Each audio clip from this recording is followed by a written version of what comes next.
Good afternoon friend. আজ প্রায় 41 degree তাপমাত্রা আছে পুরুলিয়াতে।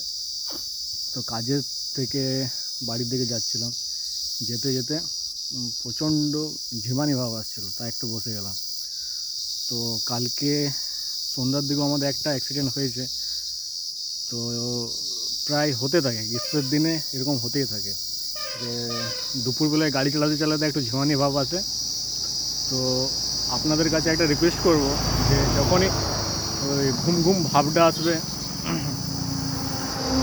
প্লিজ দয়া করে বাইক চালাবেন, কারণ একটু নিমেষের মধ্যে বিপদ, মানে একটু চোখ লাগবে, বাস সেকেন্ডের মধ্যে ঘটনাটা ঘটে যাবে।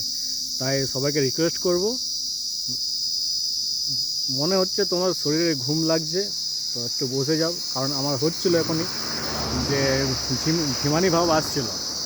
তাই আমি গাড়ি দাঁড় করে পরে পথের সামনে বসে গেছি। আর তোমাদেরকে এটা বলবো যে একটু সাবধানে রাইড করা দরকার।